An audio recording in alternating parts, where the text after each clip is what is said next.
नमस्कार दोस्तों, आज बात करेंगे कि जीएसटी के अंदर अपने रिकॉर्ड्स को, अपने इनवॉइसेस को, वाउचर्स को, लेजर्स को कब तक मेंटेन करना है। जीएसटी के अंदर क्या टाइम लिमिट है, कितने साल तक आप यहाँ पे रिकॉर्ड्स को मेंटेन करके रखेंगे। तो दोस्तों, इसको समझने के लिए बने रहे मेरे साथ वीडियो के एंड तक। This video is sponsor by tax सारथी। सो दोस्तों, टैक्स सारथी ने अपनी नई बुक लॉन्च करी है GST audit and annual return की, जो कि इजीली अवेलेबल है फ्लिपकार्ट और अमेजोन पे। बस आपको ये टाइटल सर्च मारना है बुक का, और इसका डायरेक्ट लिंक वीडियो के डिस्क्रिप्शन में भी मिल जाएगा। तो दोस्तों, चलिए बात करते हैं कि रिकॉर्ड मेंटेनेंस अंडर जीएसटी, किस प्रकार से आपको जीएसटी के अंदर रिकॉर्ड्स को मेंटेन करना होगा।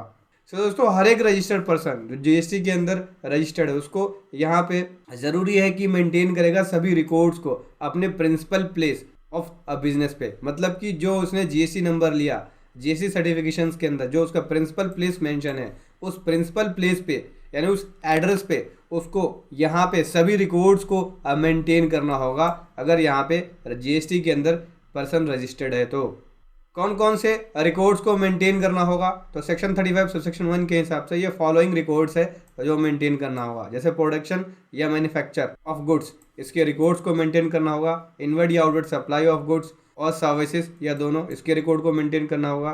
Stock of goods, input tax credit availed, इसके रजिस्टर को मेंटेन करना होगा। आउटपुट टैक्स पेबल, इसके रजिस्टर को, पेबल और पेड, इसके रजिस्टर को मेंटेन करना होगा। और अदर पर्टिकुलर्स, तो ये सभी रिकॉर्ड्स मेंटेन करने होंगे। तो चलिए समझते हैं इनको डिटेल्स में। सबसे पहले बात कर लेते हैं वो रिकॉर्ड्स जो मेंटेन करना है टैक्स पेबल के लिए जीएसटी के अंदर। दोस्तों, बात करें एज पर रूल 46 सब rule 7 of the CGST rule के हिसाब से सभी रिकॉर्ड्स को मेंटेन करना होगा प्रिंसिपल प्लेस ऑफ बिजनेस पे। मतलब जो उसका प्रिंसिपल प्लेस है बिजनेस का, जो उसने रजिस्ट्रेशन सर्टिफिकेट के अंदर प्रिंसिपल प्लेस की एड्रेस की डिटेल्स दी है, उस एड्रेस पे उसको सभी डॉक्यूमेंट मेंटेन करना होगा। रूल 56 सब रूल 8 के हिसाब से यहाँ पे कोई भी एंट्री, रजिस्टर या अकाउंट या डॉक्यूमेंट हटाने नहीं हैं, और ना ही वो ओवरराइट होने चाहिए। और उसका एक लॉग होना चाहिए। अगर कोई भी डॉक्यूमेंट हटा रहे हैं, एडिट कर रहे हैं या कैंसिल कर रहे हैं या डिलीट कर रहे हैं, तो उसका एक एडिट लॉग हो या उसका लॉग हो जो डिटेल्स को बताए कि ये डॉक्यूमेंट हटाया गया या डिलीट किया गया या एडिट किया गया है। रूल 56 सब रूल 9 के हिसाब से हर एक volume of books of account, मतलब जो भी बुक्स ऑफ अकाउंट मेंटेन किया गया है, उनके हर एक वॉल्यूम को सीरियल नंबर के हिसाब से, ठीक है, मेंटेन करना होगा। चलिए समझते हैं कि कौन कौन से डॉक्यूमेंट को मेंटेन करना होगा। तो बोलता है कि रजिस्टर ऑफ प्रोड्यूस, एक मेंटेन करना होगा रजिस्टर जहाँ पे गुड्स को प्रोड्यूस किया जा रहा है, ठीक है। रूल 56 सब रूल 12 बोलता है इसके बारे में। सो दोस्तों, यहाँ पे ये वाला जो रजिस्टर है, ये वाला अकाउंट है, उनके लिए मेंटेन करना होगा जो मैन्युफैक्चरिंग की एक्टिविटीज़ करते हैं, ठीक है। जो भी गुड्स प्रोड्यूस हुआ है या जो भी गुड्स मैन्युफैक्चर हुआ है, उसकी पूरी डिटेल कि रॉ मटेरियल कितना लगा, ठीक है, सेल कितनी हुई है, वेस्ट या स्क्रैप कितना निकला है, ठीक है, उसकी क्वांटिटीज़ की डिटेल्स भी दिखानी होगी। तो पूरा एक रजिस्टर इसका मेंटेन करना होगा। परचेज रजिस्टर मेंटेन करना होगा, ठीक है। परचेज रजिस्टर के अंदर सप्लायर की डिटेल्स होगी, कंटेंट जैसे GST number, name, address, category of purchase, ठीक है, आईटीसी कितना लिया है, इनपुट का इनपुट है, इनपुट सर्विस है, कैपिटल गुड्स है, उसका रेट, ये सभी चीज़ आपको मेंटेन करना होगा परचेज रजिस्टर के अंदर। सेल रजिस्टर मेंटेन करना होगा 56 सब रूल 1 के हिसाब से। सेल रजिस्टर के अंदर पार्टी की पूरी कंप्लीट डिटेल, जैसे कि कस्टमर का नाम, GST number, invoice number, date, place of supply, state का नाम, category of sale, domestic sale है या एक्सपोर्ट सेल है, रेट, टैक्स अमाउंट, बाइफर्केशन होना चाहिए सीएसजीएसटी का और आईजीएसटी का, ठीक है। स्टॉक रजिस्टर मेंटेन करना होगा 56 सब रूल 2 के हिसाब से। स्टॉक रजिस्टर मेंटेन करना होगा जहाँ पे इन्वेंट्री की सारी डिटेल्स होगी कि इनवर्ड कितना हुआ, आउटवर्ड कितना हुआ, सेल कितनी हुई, वेस्ट कितना है, स्क्रैप कितना है, raw material, finish good, scrap, इन सभी का आपको स्टॉक मेंटेन करना होगा। टैक्स पेबल और आईटीसी अवेल, टैक्स पेबल कितना बना, रूल 56 सब रूल 4 के हिसाब से आपको मेंटेन करना होगा एक रजिस्टर्ड टैक्स पेबल का और आईटीसी अवेल का। टैक्स पेबल कितना बना, आपकी आउटपुट टैक्स लायबिलिटी और इनपुट टैक्स क्रेडिट क्या क्या है, उसकी आपको बाइफर्केशंस देनी होगी, सीएसजीएसटी का अलग अलग, और इनपुट सर्विस है, इनपुट कैपिटल गुड्स है या इनपुट है, इसका बाइफर्केशन भी आपको देना होगा, एक रजिस्टर बनाना होगा। एडवांस पेड किया है या रिसीव किया है, उसका एक रजिस्टर बनाना होगा आपको। रूल 56 सब रूल 3 के हिसाब से आपको इसकी डिटेल बनानी होगी, या इसका रजिस्टर आपके पास होना चाहिए कि कितना आपने एडवांस पे किया है या एडवांस रिसीव किया है या कोई एडजस्टमेंट किया है। तो सर्विस अगर सप्लाई करी है तो उसका रिकॉर्ड भी मेंटेन करना होगा। 56 13 के हिसाब से CGST रूल के अंदर, ठीक है। उसकी सप्लायर की कंप्लीट डिटेल जैसे name, address, GST number, tax invoice की डेट, ठीक है, क्या सर्विस दी है उसकी डिटेल, उसका एचएसएन कोड, हर एक चीज़ इलेक्ट्रॉनिक लेजर और रिकॉर्ड्स को मेंटेन करना होगा। रूल 56 सब रूल 1 के हिसाब से इलेक्ट्रॉनिकली आप यहाँ पे रिकॉर्ड्स को मेंटेन कर सकते हैं, ठीक है। जैसे अगर कोई सॉफ्टवेयर यूज़ कर रहे हैं तो सॉफ्टवेयर के अंदर आप मेंटेन कर सकते हैं, ठीक है।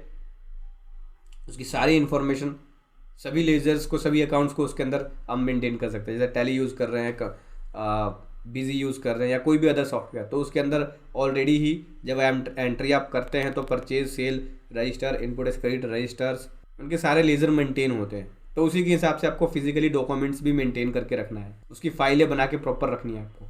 अगर कोई सॉफ्टवेयर यूज़ कर रहे हैं तो उसका पासवर्ड, उसका कोई भी कोड है तो अगर डिमांड किया जाता है ऑफिसर के द्वारा तो वो आपको देना होगा। अब बात कर लेते हैं एडिशनल रिक्वायरमेंट की। स्पेसिफाई क्लास ऑफ इंडिविजुअल के लिए एडिशनल रिक्वायरमेंट है। एडिशनल रिक्वायरमेंट कौन से केस के अंदर? एजेंट के केस के अंदर। अगर प्रिंसिपल्स के बिहाफ पे एजेंट सील कर रहा है तो एडिशनल रिक्वायरमेंट क्या है? Section 2 close 5 of the CGST act के हिसाब से एक पर्सन ब्रोकर है, कमीशन एजेंट है या कोई एजेंट है जो प्रिंसिपल के बिहाफ पे सप्लाई कर रहा है तो उसकी डिटेल्स को मेंटेन करना होगा। सबसे पहले ऑथराइजेशंस, जो प्रिंसिपल ऑथराइज़ किया हो जिसने एजेंट को, उसकी ऑथराइजेशंस की डिटेल्स होनी चाहिए। जैसे ऑथराइजेशन लेटर होना चाहिए, लेटर ऑफ ऑथराइजेशंस, ठीक है। जो भी एजेंट्स गुड्स की सप्लाई कर रहा है उसकी डिटेल्स, उसके डॉक्यूमेंट होने चाहिए, जैसे टैक्स इनवॉइस वगैरह, प्रिंसिपल के बिहाफ पे अगर सेल करता है तो, या परचेज करता है तो परचेज इनवॉइस वगैरह, ठीक है। कंप्लीट डिटेल्स होनी चाहिए। उसका एक रजिस्टर होना चाहिए कि एजेंट के द्वारा कितनी सेल हुई है या कितनी परचेज हुई है। एडिशनल रिक्वायरमेंट वर्क कॉन्ट्रैक्ट के कंडीशंस के अंदर क्या क्या होगा? यहाँ पे वर्क कॉन्ट्रैक्ट के कंडीशंस के अंदर एडिशनल रिक्वायरमेंट क्या होगा? हर एक रजिस्टर्ड पर्सन को जो कि वर्क कॉन्ट्रैक्ट की वर्किंग करता है तो उसको कंप्लीट डिटेल्स चाहिए होगी। नेम, एड्रेस उस पर्सन का जिसके बिहाफ पे वर्क कॉन्ट्रैक्ट एग्जीक्यूट हुआ है, ठीक है। Descriptions, value of quantity, value और क्वांटिटीज़, ठीक है। गुड्स के केस में क्वांटिटीज़, वैल्यू, सर्विस के केस में वैल्यूज़ कॉन्ट्रैक्ट के अंदर डिफाइंड होना चाहिए। डिटेल्स ऑफ पेमेंट रिसीव, जो भी पेमेंट रिसीव करी है उसकी डिटेल ईच कॉन्ट्रैक्ट की, ठीक है। इसका एक प्रॉपर रजिस्टर होना चाहिए। वेयर हाउस का कोई भी ऑनर या ऑपरेटर है या गोडाउन का ऑनर या ऑपरेटर है तो उसको भी यहाँ पे रिकॉर्ड को मेंटेन करना होगा सेक्शन 35 से section 2 of the CGST act के हिसाब से। यहाँ पे उनको कंसाइनर और कंसाइनी की डिटेल्स को भी, उसके रिकॉर्ड्स को भी मेंटेन करना होगा। अब बात कर लेते हैं ये सभी रिकॉर्ड कितने टाइम तक मेंटेन करना होगा। अभी तो हमने समझा कि कौन कौन से डॉक्यूमेंट्स को मेंटेन करना है, अब टाइम के बारे में समझ लेते हैं। तो यहाँ पे हर एक रजिस्टर्ड पर्सन को मैंडेटरी है कि वो अपने बुक्स ऑफ अकाउंट्स को, लेजर्स को, रिकॉर्ड्स को, डॉक्यूमेंट्स को, इनवॉइस को कब तक मेंटेन कर सकता है? उसको मेंटेन करना होगा 6 ईयर तक, ठीक है। 72 मंथ तक उसको मेंटेन करना होगा।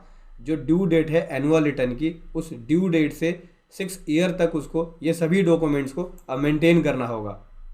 और अगर कोई भी डिस्प्यूट इन्वॉल्व होता है तो रिकॉर्ड तब तक मेंटेन करना होगा जब तक कि डिस्पोजल नहीं हो जाए मैटर का या डिस्प्यूट का, यानी वो मैटर ख़त्म नहीं हो जाए तब तक आपको ये रिकॉर्ड्स मेंटेन करके रखना है। अब बात कर लेते हैं पेनल्टी की। अगर रिकॉर्ड मेंटेन नहीं करेंगे तो पेनल्टी क्या लगेगी? दोस्तों, अगर यहाँ पे कोई भी रजिस्टर्ड पर्सन फेल होता है, अपने गुड्स एंड सर्विसेज के अकाउंट्स को मेंटेन नहीं करता है, ठीक है, अपने बुक्स ऑफ अकाउंट्स को मेंटेन नहीं कर रहा, लेजर्स को, परचेज या सेल्स की फाइलों को मेंटेन नहीं कर रहा है, उसके पास कोई भी रिकॉर्ड्स नहीं है सेक्शन 35 सब सेक्शन 1 के हिसाब से, तो यहाँ जो प्रॉपर ऑफिसर है वो डिटरमाइन करेगा टैक्स पेबल जो उसने सप्लाई करी है उसके हिसाब से 73 और 74 के सेक्शंस के हिसाब से, ठीक है। उसके हिसाब से इनके ऊपर पेनल्टी लगेगी।